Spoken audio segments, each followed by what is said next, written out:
Bismillahirrahmanirrahim. Assalamualaikum warahmatullahi wabarakatuh. I was recently contacted by Sister Dayana via Instagram asking me to share a little bit about our life as Malay Muslims here in Finland. Let me begin by introducing myself. My name is Hasrizal Abdul Jamil. I was from Perak, but we live in Bangi for many years. I came to Finland for the first time in 2015 when I participated in Helsinki Summer School in a course organized by the Department of Education regarding introducing the Finnish education system. I was there for about 1 month and we were granted 6 credit hours ECTS. We were encouraged by the organizers to apply for the International Masters Program known as EDISO for 2016 intake, but unfortunately there was a huge restructuring process took place in Helsinki Summer School, and there was no intake last year.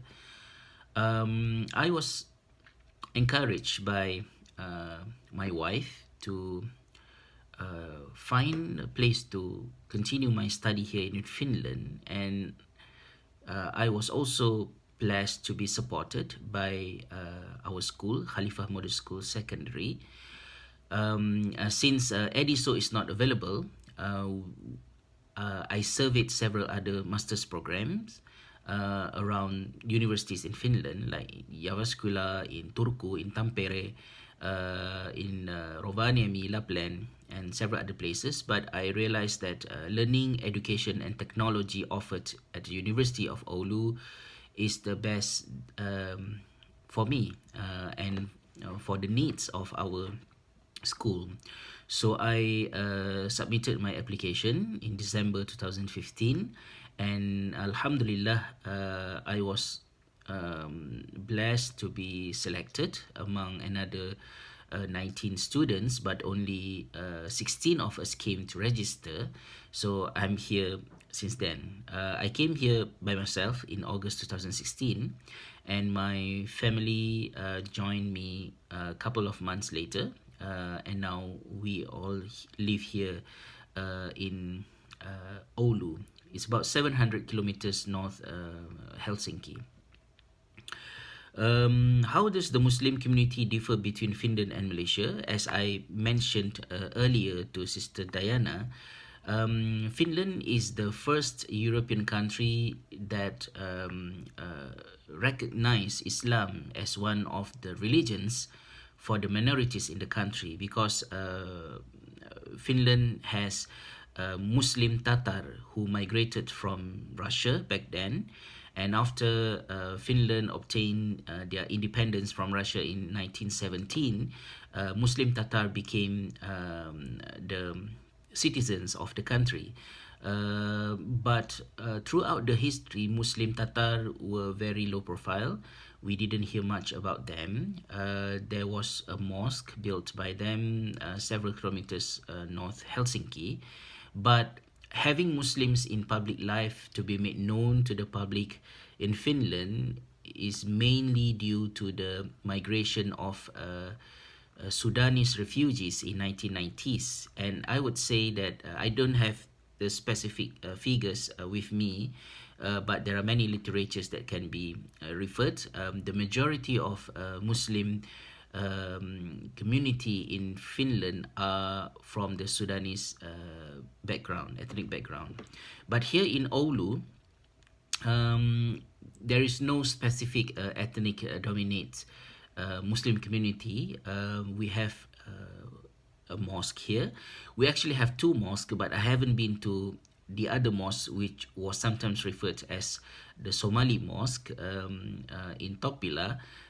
But the main mosque we have here in the city center is the community center where Muslims gather for Friday prayer and several other activities. So the Imam was originally from Bangladesh. He was a PhD student here, He's been here since late 1990s. What makes it different from Malaysia? It's international. Um, we don't have any specific authorities to decide what will be the official stand on certain issues, but usually it comes from mutual understanding. There's some discussion, for instance, in Ramadan, when there was always a dispute, either to follow the Makkah timetable or to follow the local timetable. So usually the community will follow the decision offered by Imam, and Imam consulted the Mufti coming from Helsinki. It is easy for Muslim there to live their lives as Muslim in a country where its Muslim community is the minority. I had the experience living in UK and Ireland for several years, about 15 years ago, but it was totally different. Here we have fewer Muslims, not just in Oulu but in Finland. In Helsinki, it's a totally different situation. It is very international. There are many mosques. We have many resources for halal, and I would say the experience living in Helsinki is not very much different from what we have in UK and Ireland or several other European countries. But being here in Oulu is very challenging. So far, up to my knowledge, there is no halal restaurant in Oulu. We used to have three, but now there are only two shops that sell halal meat, and it's very expensive. For example, you can buy fresh halal beef at the price of 6 to 7 euros in Helsinki, but frozen beef imported from New Zealand mainly is sold here in Oulu with the price of about sometimes 15 euro per kilogram, and even up to 20 euro per kilogram. So it's quite expensive. We have chicken and some other stuff as well. To practice Islam here in Oulu is, how I would say, we don't have problem with basic needs. For example, performing Friday prayer, daily prayers. For women to wear hijab, there is no problem. It can easily seen visible in the city center, especially at the university area. But if I compared the experience we have here and what we used to have in UK and Ireland, it is less. We have less activities. Mainly, it's Friday prayer. From time to time, we have family gathering organized by the mosque after Eid, during the Christmas holiday, during the several other holidays we have here in Finland. But to make ourselves visible, let's say street da'wah, open table in shopping center to introduce Islam, that is not something common here. And I would say it is not only because that we do not want to do it, but it is somehow does not fit the culture of the Finnish society, because even though Finnish society is officially Lutheran, the majority, but religion is not a common thing to be discussed in public. Finnish community don't have that much vocabularies to talk about religion openly. It's something very private. If you openly talk and discuss about your faith, you might be misunderstood. It will be seen as something with the intention of politics. I don't know. And people do not see you as sincere. So we need to be careful about that. Is there any experience being discriminated as Muslim so far? No. But of course, when I came here last year, maybe it was in summer. In summer, people have different different way interacting with the weather. The sun is very intimidating. So I was approached several times by some people on the street, insulting me not to be a believer in their faith. I try to. I remember once I told that guy, I love Jesus too, and Jesus is very important as part of my faith. But he understood what I said, and he said, no, that is not the faith that has the salvation. Um, it is wrong. You are wrong. You have to believe in Jesus the way we believe in him. So I said, thank you. I believe that you approach me because you have good intention. You believe it is good and you want me to follow the same goodness. So I appreciate that. And I left him. It happened twice. Yeah, I still remember that. But in general, there is no clear, there is no discrimination. Currently, I am working in a project in collaboration with Oulu City Council, as well as Oulu IIUM Lukio. It is upper secondary school.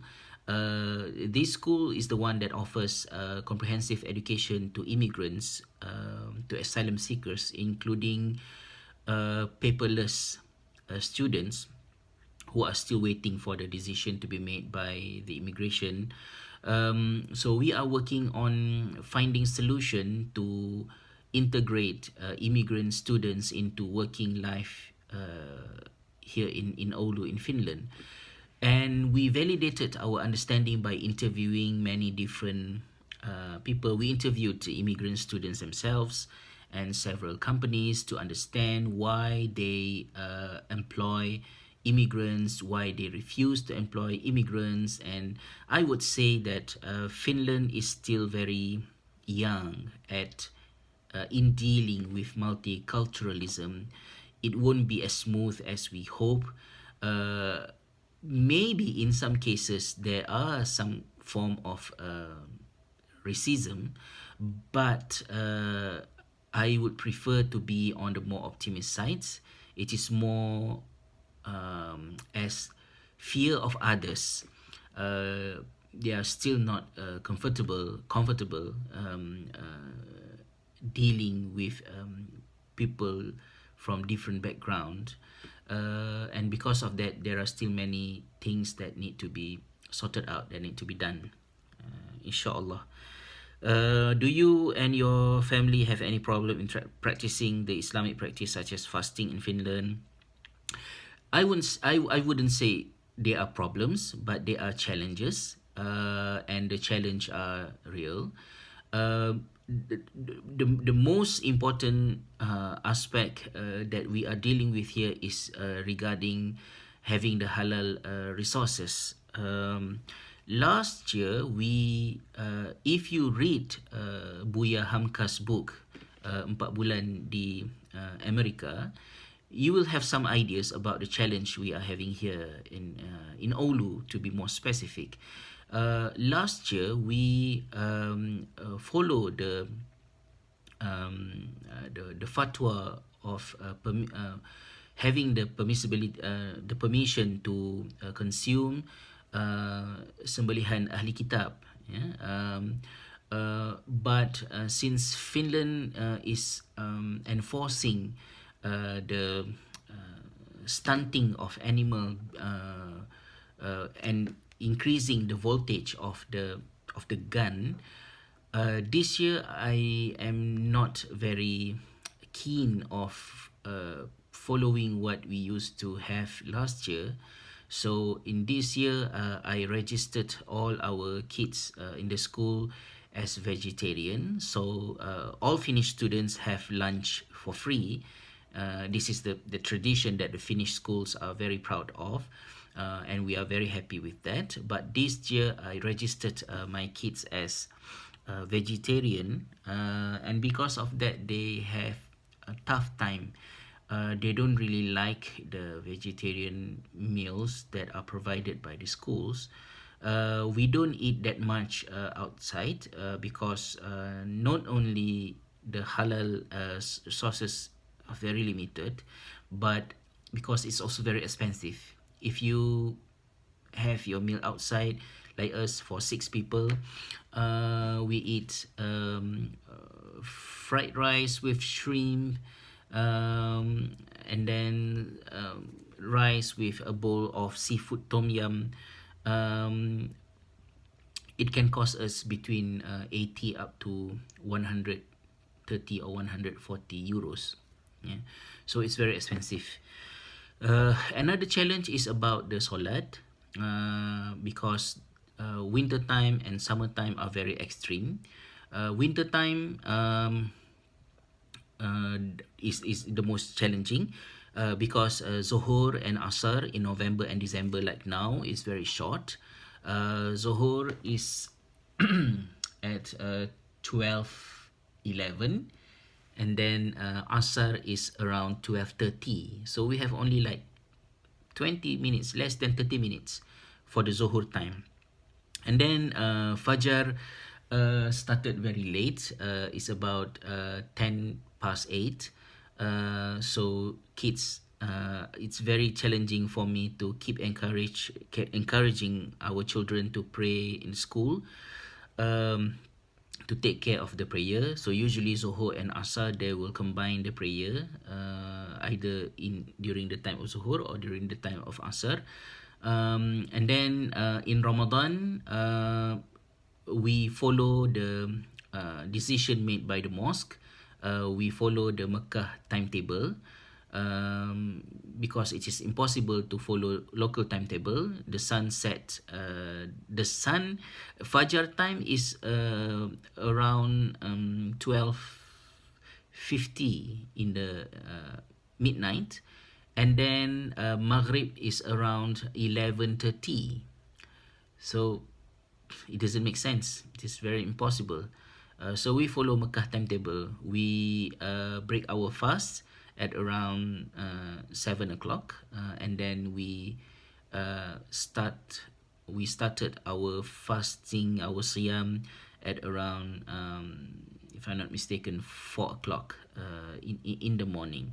So that has been well sorted out. Yeah, so that kind of thing. About other things like wearing hijab, mingle around with people with different, there is no problem at all. In fact, I am very happy to have my kids attending schools here. Now they have expand their circle of friends.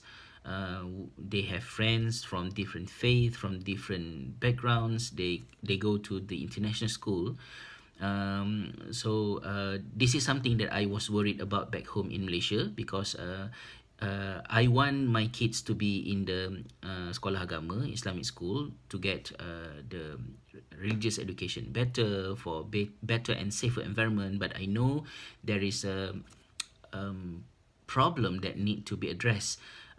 They are very familiar, they are very comfortable in having friends from the similar background, similar religion, but that does not represent the bigger picture of the country we call Malaysia. I want them to be comfortable dealing with people from different ethnics, from different religion, but we hardly achieve that by sending our kids to sekolah agama.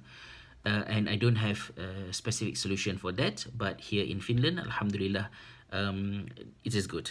Okay. Right. How do you celebrate the Islamic celebration? The mosque rented, or I don't know if they paid or not. The mosque organized our Eid prayer in a gymnasium in a school, because the mosque is too small to accommodate the entire Muslim community. So we will come and perform the Eid prayer, Eid al-Fitri and Eid al-Adha. After the prayer, kids will have some goodie bags, and then that's it. It's finished. We visited. We have a Muslim neighbor downstairs, and we have one more neighbor on the other block. But at the upcoming weekend, usually the mosque will organize a family gathering. So that will be the main occasion. Maybe a few days after the Eid, we will come and sit together and eat some nice food and have some activities. Something very common we can find from other Muslim communities living in the West, or even in the East. Lastly, how do you think the Muslim community in Finland will change or improve in the future? This is a huge question, and it is not easy to answer. I hope the projects that I'm dealing with at the moment, including my master thesis. My master thesis is focusing on